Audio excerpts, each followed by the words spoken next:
Hello. Hello and welcome to the NanaOS podcast. It's been a while.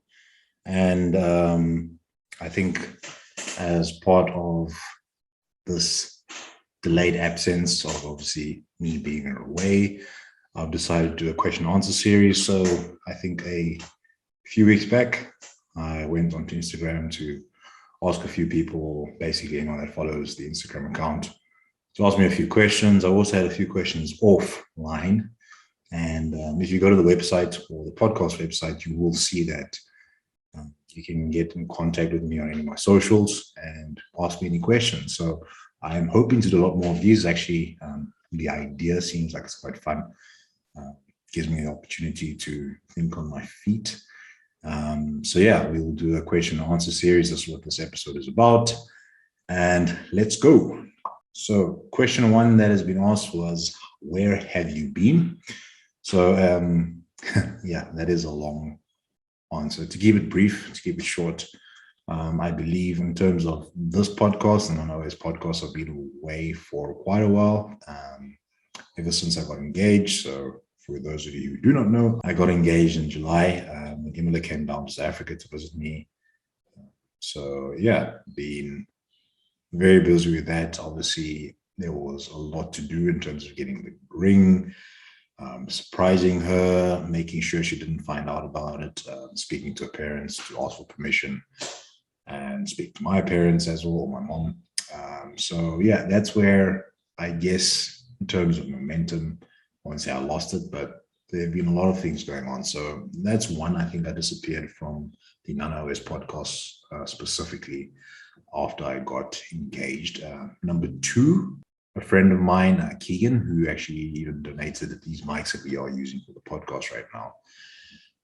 We sort of embarked on doing a podcast, a soccer related podcast. That is something that we share as a passion. Andrew's also been on there, who's my housemate. So what we did is that we started a what do you call it? A football podcast called Unsocial Commentary.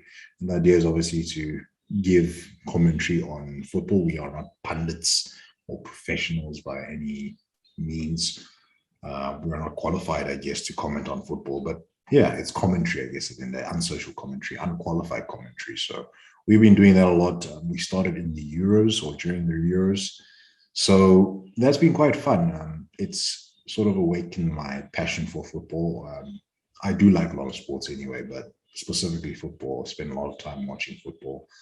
It's something, I guess, that is quite common when you go to boys' school. Even though we didn't have football at my school, we still kept tabs on what was happening in the Premier League, specifically Premier League. I think as your knowledge for football grows, you'll end up watching a lot more football as well. So we embarked on that project and we've been doing that. We took a bit of a break after the Euros, and now that the Premier League is back again, we're doing a lot more of that. So discussions of, I guess, what is going on in the football world. So that will be on the same platform as this. If you've probably subscribed or you followed this podcast, you'll see a change in the name, which is the NanaOS podcast, as well as Unsocial Commentary.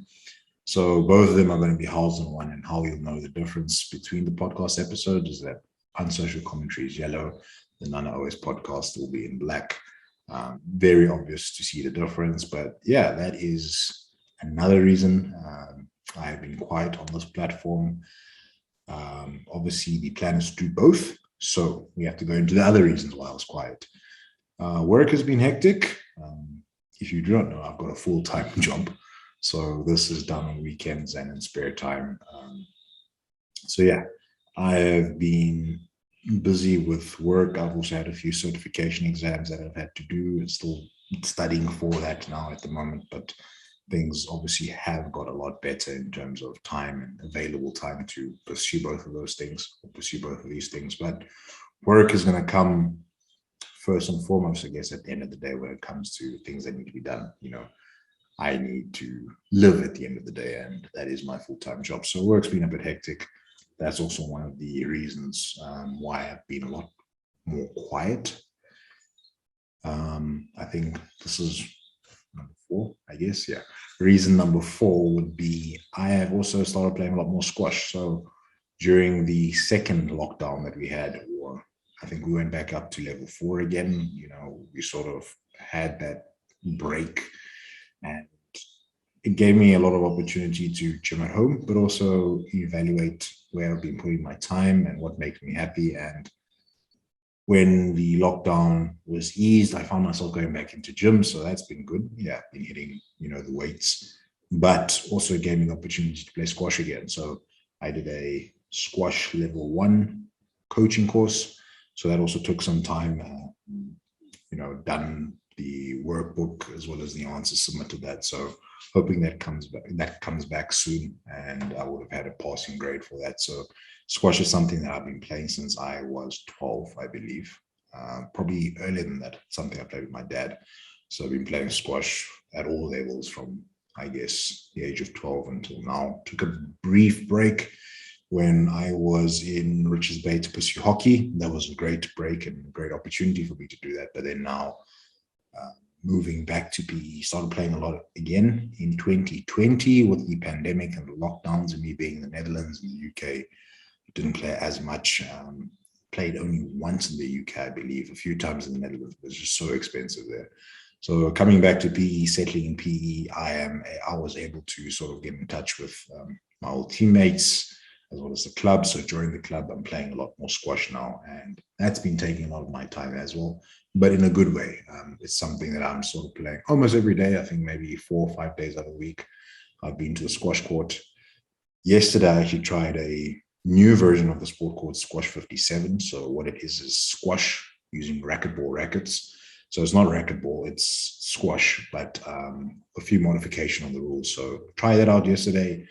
Really different, a lot slower, a lot more, I guess, gentle on the body.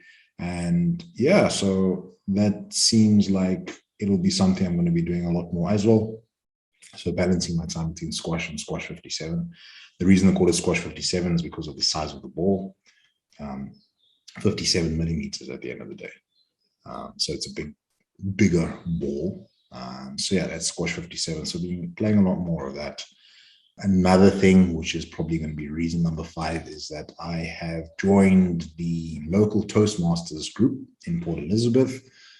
With that being said, it will take a bit of my time. Obviously, only I think once or twice a month we have meetings, but they're sort of pathways and guidelines in which I will need to, it requires me to do a lot of preparation and learning and learn elements of how to become a better speaker. Obviously, if I'm going to be doing this a lot more often, I need to become a better speaker to be a lot more engaging. So I have to sort of do an assessment to see what kind of speaker that I'm going to be. I think there are 11 pathways that you can choose.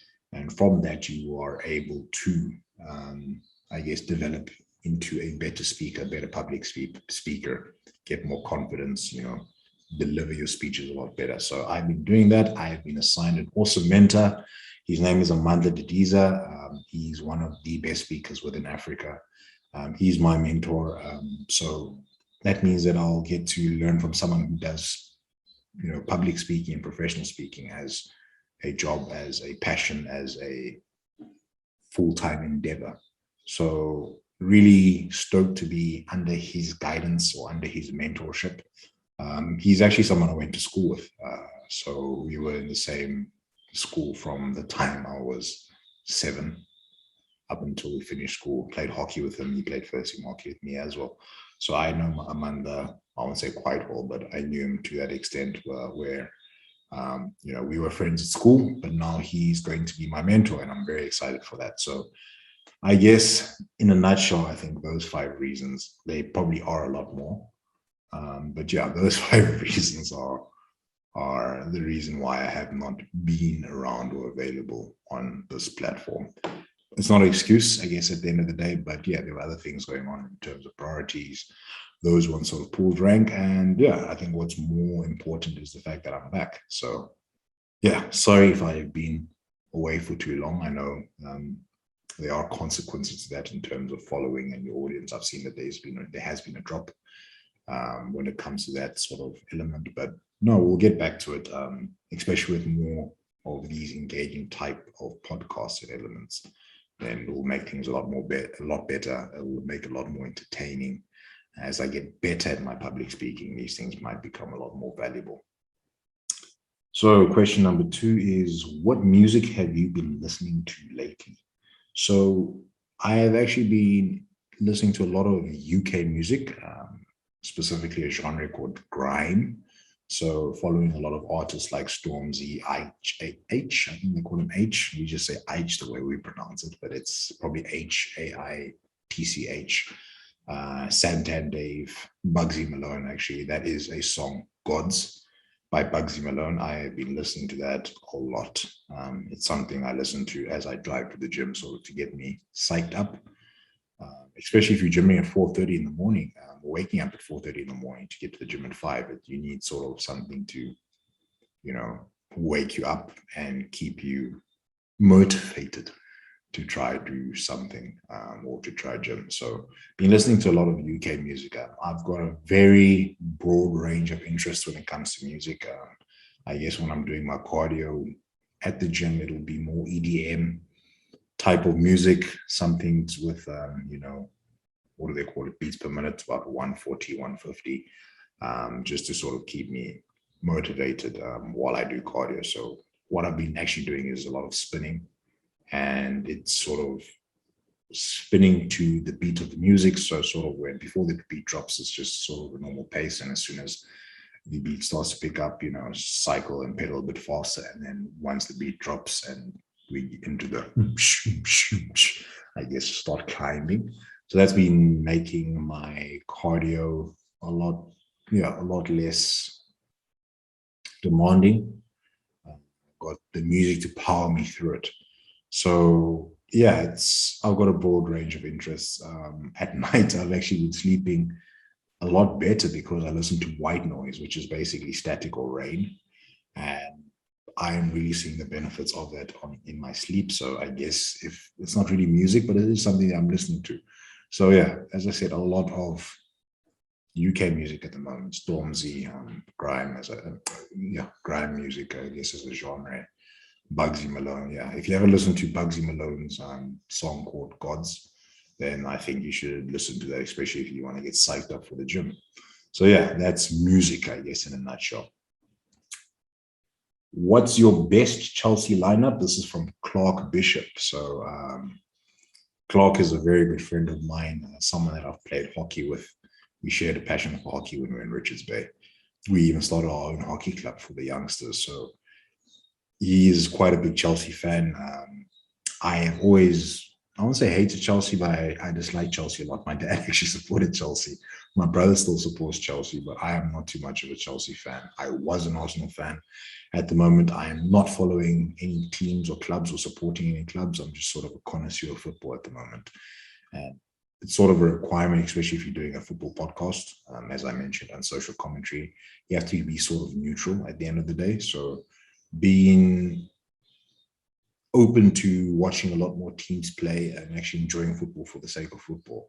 And so I do not feel like I am qualified to answer this question because I'm not a Chelsea fan. But if it were up to me, my best Chelsea lineup would be I think I did write this down. So my best Chelsea lineup, I guess, at the end of the day would be Mendy in goal, right back. So yeah, actually, let me step back a little bit. I would play a 4-3-3 formation.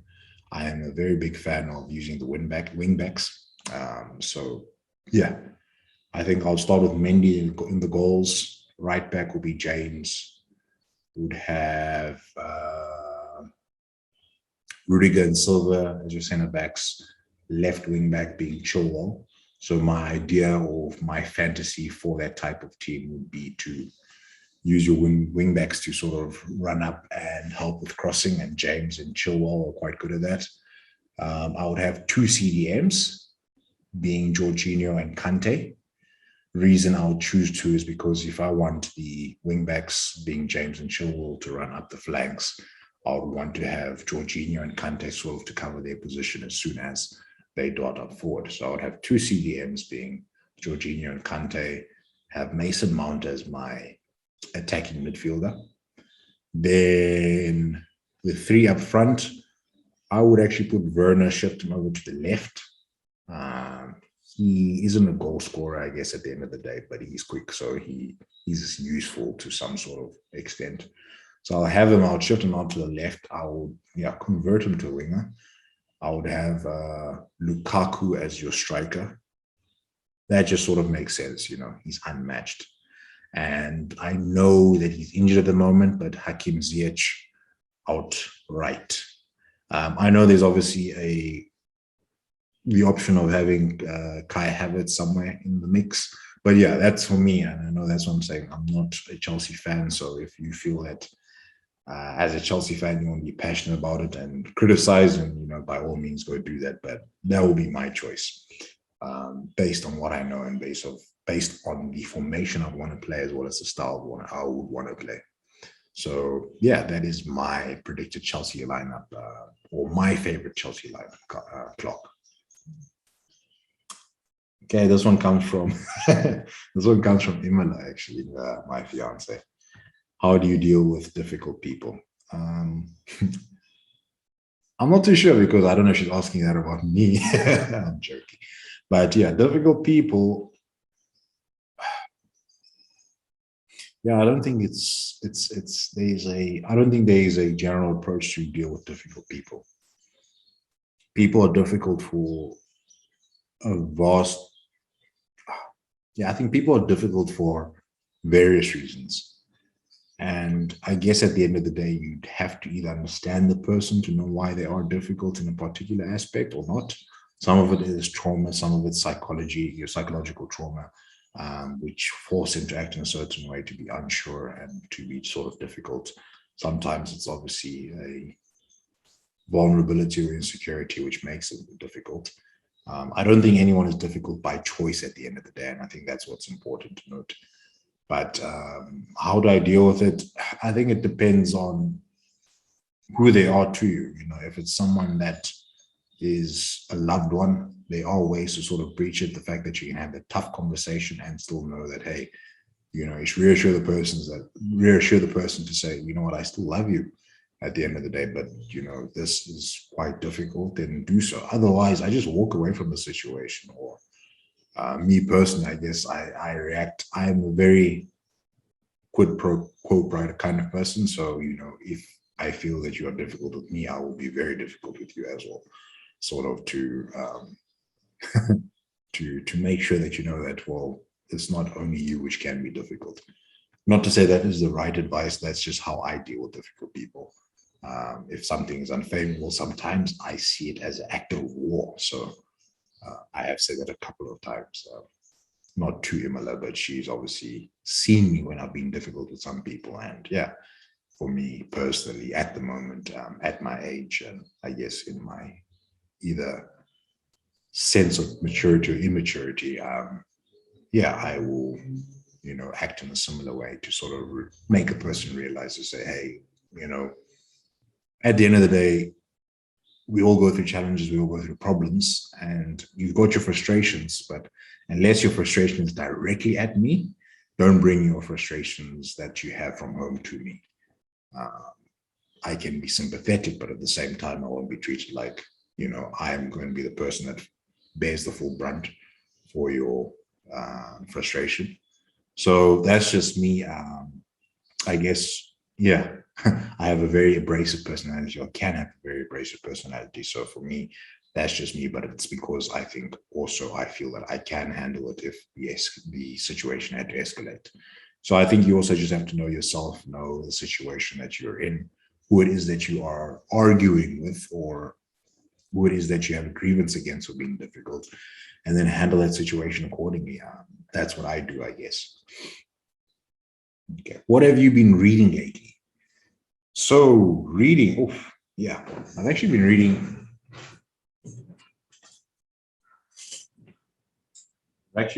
This. It's called, not this, it's actually called Essentialism. Essentialism by Greg McEwen, probably. Yeah, it's probably going to be McEwen. I have no idea how to pronounce his surname, but yeah, Essentialism. the disciplined pursuit of less. And it's actually been really helpful. It's actually helped me also come back to the podcast. I guess at the end of the day, you can summarize it with, I think his name is Stephen R. Covey, the guy which did the 7 Habits of Highly Effective People. His main thing is it says the main thing is to keep the main thing the main thing. So all this book really talks about is it encourages you to see how you have distractions, things that you should not be focusing on, things that aren't necessarily helping you in your step to go forward and being the best version of yourself that you can be, and helping you come to a situation or to a point where you can sort of cut them off. So this is Essentialism or Essentialism. It's actually a really good book. I believe I got it last week and I'm halfway through it. I've just been reading it sort of at night just before bed. And it is something that, so for me, when I take notes, I will fold the bottom of the book if it's, something that is really important to come back to. I know some people highlight the books and stuff like that. I think that's not a sin per se. I guess it's up to you depending what you want to do with the book afterwards. But yeah, in terms of real take-home points, I guess at the end of the day, I fold the page at the bottom. So yeah, I've been reading this. I do recommend it to anyone that feels like they're overwhelmed or doing too much, or they have they don't have a sense of direction. It being rather big or even just small, I think that's a good book that I would recommend to people, I guess, at the end of the day. Are you scared to touch on certain topics like racism, politics, and feminism? You can probably even put in veganism at the end there.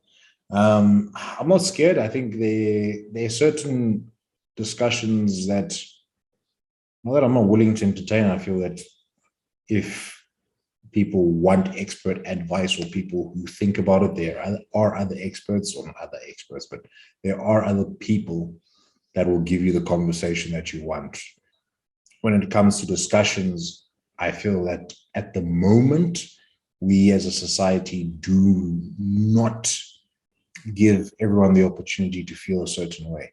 So these type of topics, it's never really going to be discussion. It's going to be someone who feels a certain way and wants you to feel the same way as them, and they don't really care if you feel something different. Their goal at the end of the day is for you to feel a certain way, and it's for you to feel the exact same way to justify their opinion and their point of view.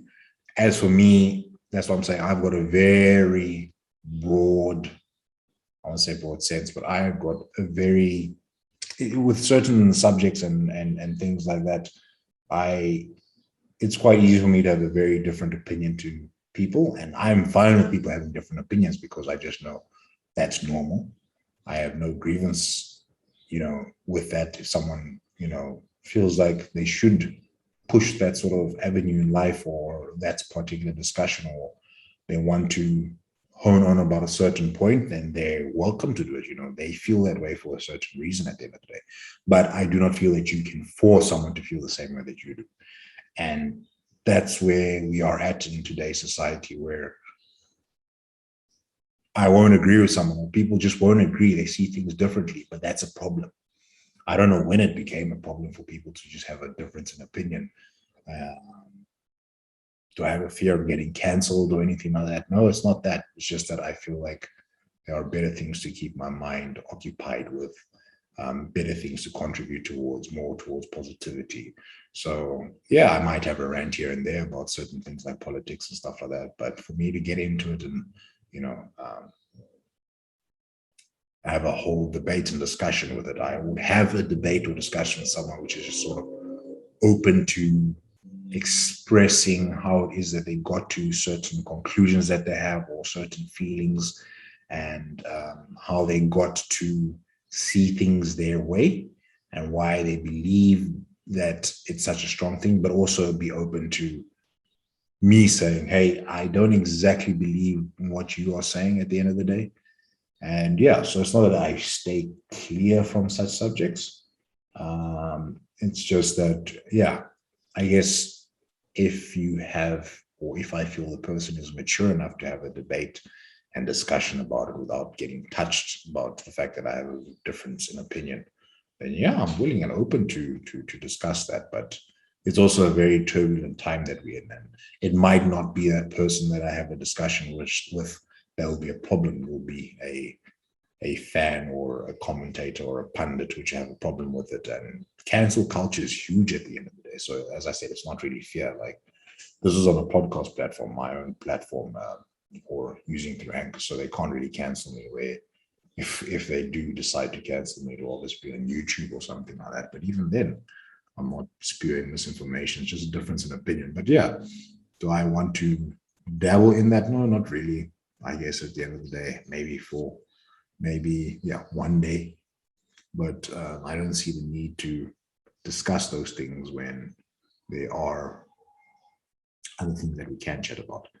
In terms of the thing of politics, I think I have dabbled with the thought of it. I've had discussions with he's got a very different way of thinking. A mate of mine that went to school with me. So I have had or played with the thought of having him on the podcast to talk about it. But at the end of the day, when it comes to politics as well, what I realize is a lot of it is sometimes in terms of ideologies. And I think that's really the big issue, I guess, at the end of the day. Some of these things when it comes to ideologies, I'm not exactly a big fan of, because I do know that there is a huge difference between practical, I guess, implications of certain things, and when you actually put things into place, they're not actually the same as you thought they would be. And sometimes I feel that people can get into the trap of having this super intellectual conversation, super theoretical conversation, but it's only perfect because it's theoretical. Actually applying it and giving the opportunity to live and breathe, giving this idea the opportunity to live and breathe, sometimes turns into something else that's different. It will bring situations and events that were never planned for, I guess, at the end of the day. There's only so much that you can sort of forecast in your mind. Risk is always going to be there. There's always going to be something never thought of. And we know how to handle the implications of some of the things that we deal with today by completely changing the system or changing, the economic model, maybe. I don't know if we've actually even thought of what the implications are. So it might suit some people and put someone else, obviously, in a situation where they might be poor or distraught. Whereas now, obviously, someone's benefiting and someone else is obviously in a situation of less power or less advantage.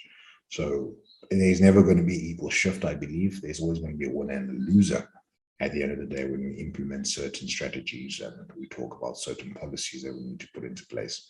So yeah, as I said, it's not something I am scared of.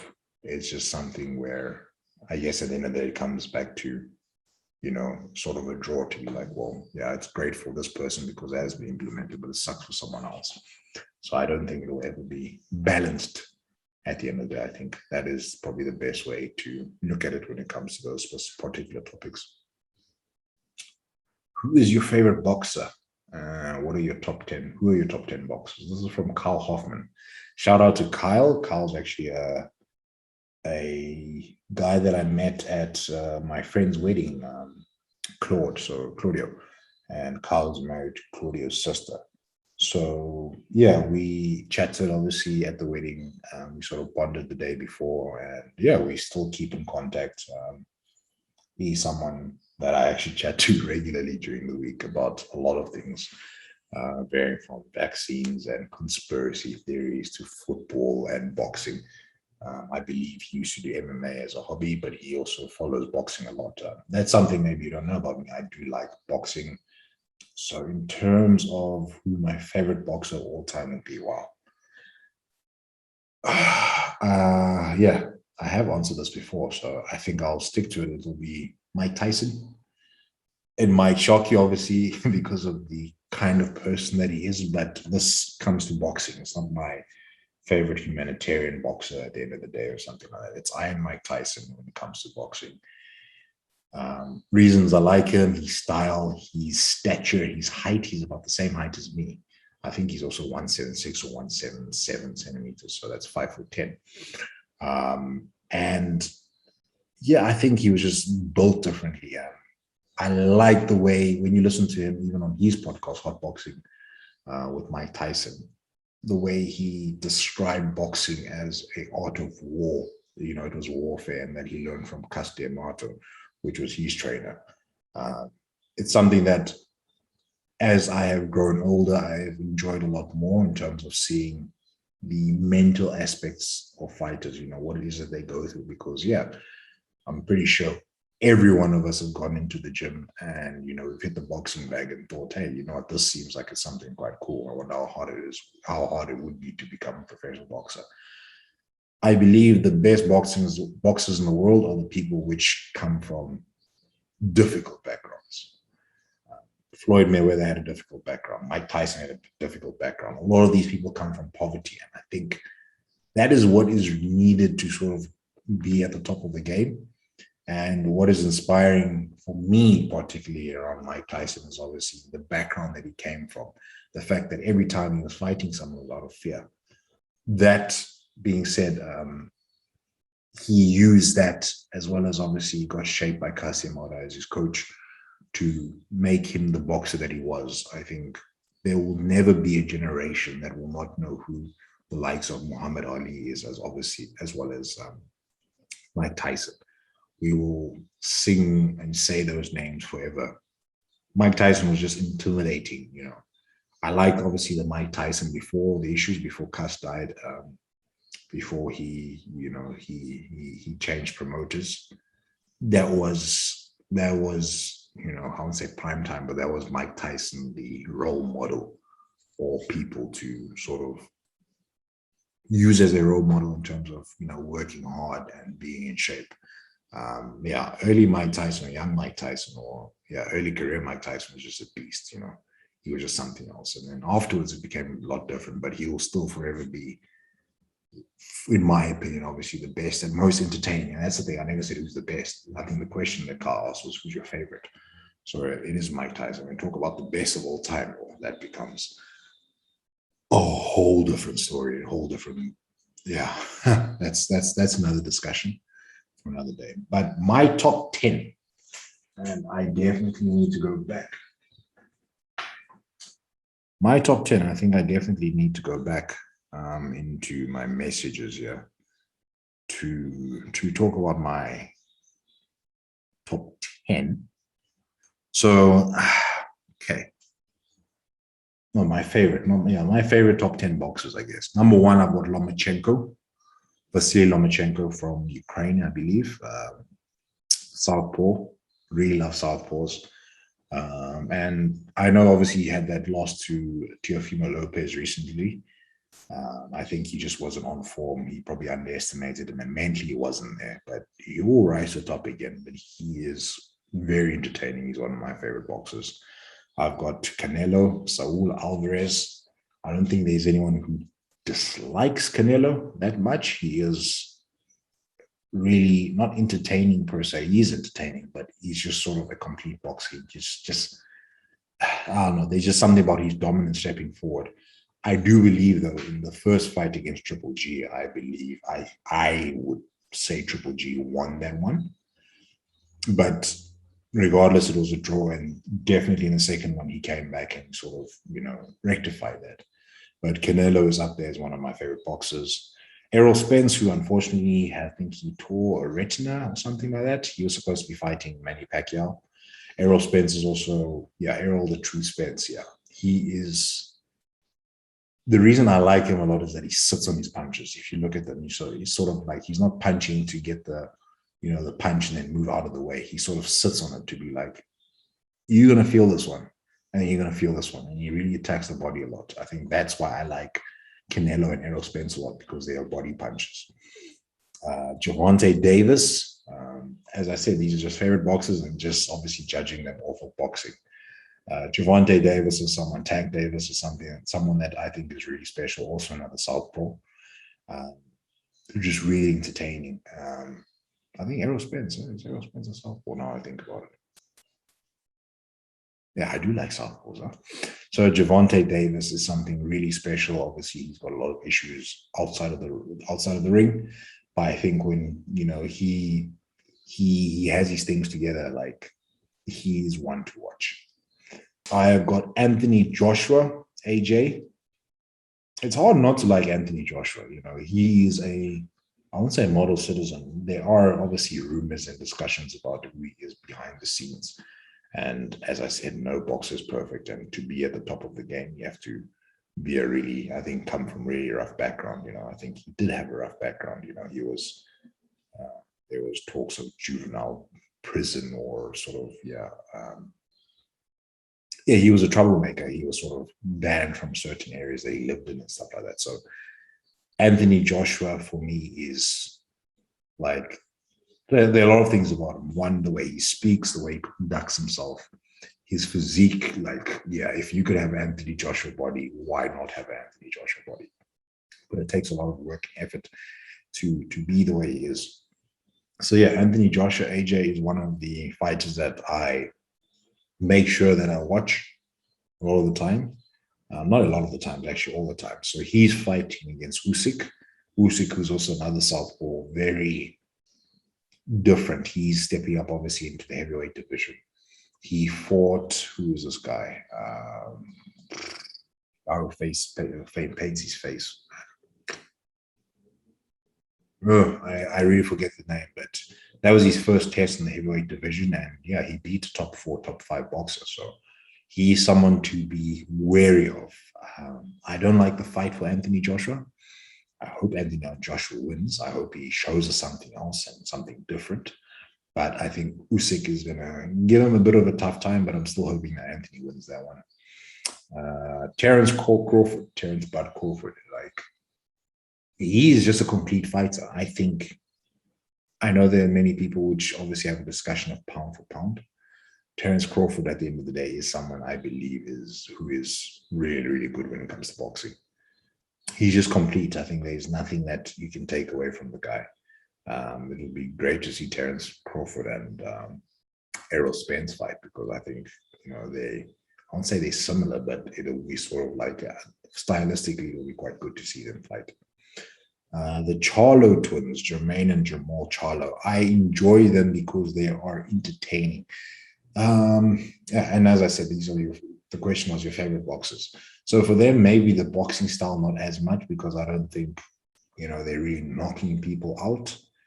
But I don't know. There's just something about them. They've got this mentality and sort of intensity about them when they go into the ring, and even before the fight. They have a mind that's ready for war. And that's what I like about them, the Charlo twins. And they've had impressive careers. I don't know if it's Jamal that fought recently and drew, but he's going to rectify that. So how many have I gone through? 1, 2, 3, 4, 5, 6, 7, 8 because of the twins. I've got 2 more. There is the Ghanaian / UK fighter. I just want to get his surname right. Joshua Buatsi. My gosh. So he's, I think, if I'm not mistaken, Olympic boxer. He's part of the whole Great Britain system, Olympic boxing system. And he's devastating to watch. And one of the things I like about him is that he is a humble warrior, put it that way. Someone who's very God-fearing. And I think if you watch any of his videos and if you look at his Instagram and everything like that, he always has this guy which is sort of praying and not discussing, but reading the Bible to him and sort of getting his mind ready. And that's actually something that they said in essentialism, sort of that, in terms of preparation for the mind, it's quite good to read some of the old things like, Shakespeare, the Bible, Meditations by Marcus Aurelius. It's also this is probably also one of the reasons I love that song "Gods" by Bugsy Malone, because he quotes Marcus Aurelius in this book. So or from this book. So that's why I like Joshua Buatsi a lot. He's that calm warrior. I think he's also proof that you can be calm and level-headed and still have a mean streak about you. I think some people overcompensate because of insecurities where they have it that they need to show their brash side and they can't show their calm collected side, or they only have a calm collected side and they cannot bring out their warrior side in them. So yeah, I really enjoy him a lot.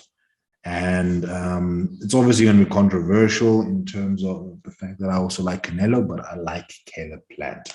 Caleb Plant, also known as Smooth Hands. And that is the reason why I do like him. He's really smooth the way he punches. I think he's maybe a bit slow. Doesn't seem like him and Canelo are going to fight at any point in time soon.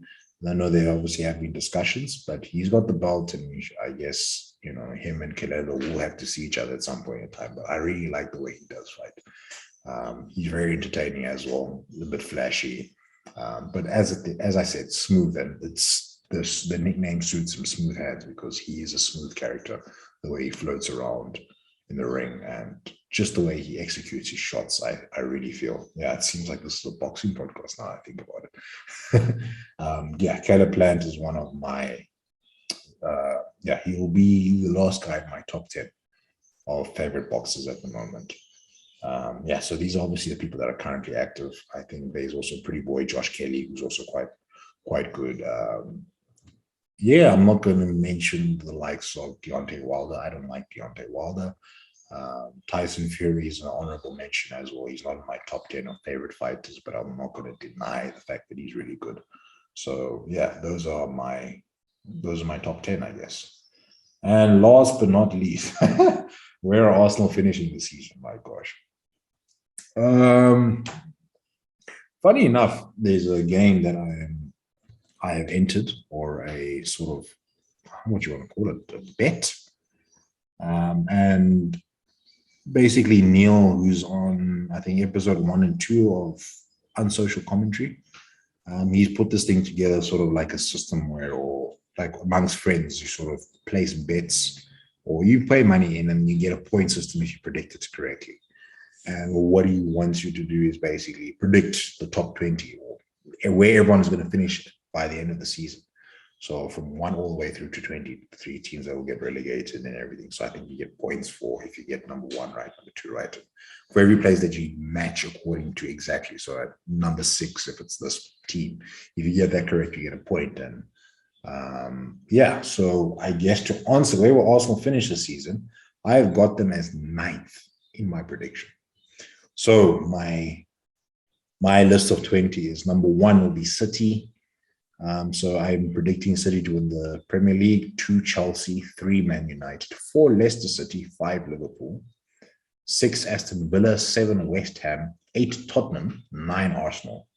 And I'm not an Arsenal fan anymore, so I know if I was an Arsenal fan, I'll be bloody murdered to actually say that Tottenham will finish ahead of Arsenal. But I really feel with Arteta at the helm and the squad, lacking a bit of maturity, lacking a bit of hunger, and just having the star quality to keep them above the top 10, they'll finish 9th.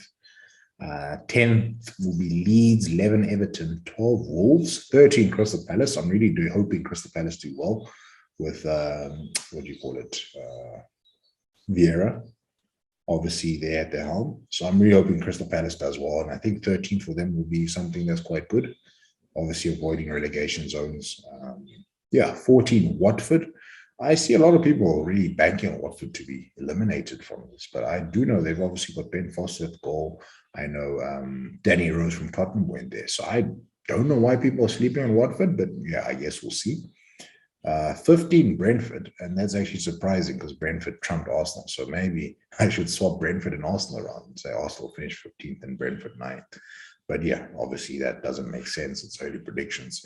But Brentford 15th. 16th will be Norwich, 17th Brighton, 18th Southampton. So I'm predicting Southampton. 19 Newcastle and 20 Burnley will be the ones that get relegated. To answer your question, I think Arsenal finish around about 9th, maybe 10th if Brentford sort of sneaks up in the top 10. I think they're the Moneyball team. they've got a whole system of that's how they chose their players. They're not looking for big signings, and it's been working for them. I don't know how long it can work for, because even in terms of the original Moneyball, I think it worked for a season. They kept the guy there, but he had the opportunity to go to the Red Sox, I think it was, or the Yankees, and he didn't take the opportunity, and they never went as far as they could have. Other teams try to replicate the same system, but it didn't work for them. So I think, yes, it worked obviously last season. I don't know if it's going to do, if it will work in the Premier League. I think you playing with different variables.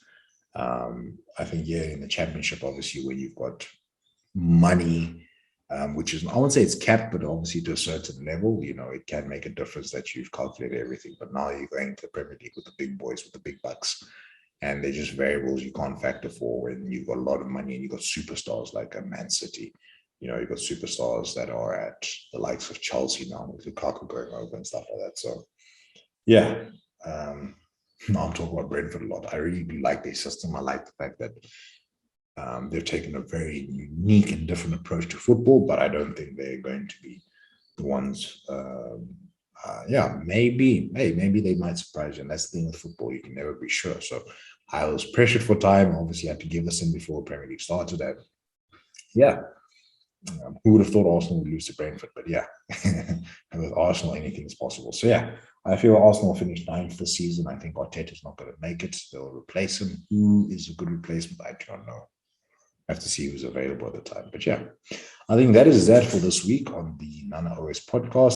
It's great to be back. It's great that you guys obviously submitted these questions. I really had fun doing it. As I said, if you've got any other questions, hit me up on the socials. I'm on Twitter, I'm on Instagram.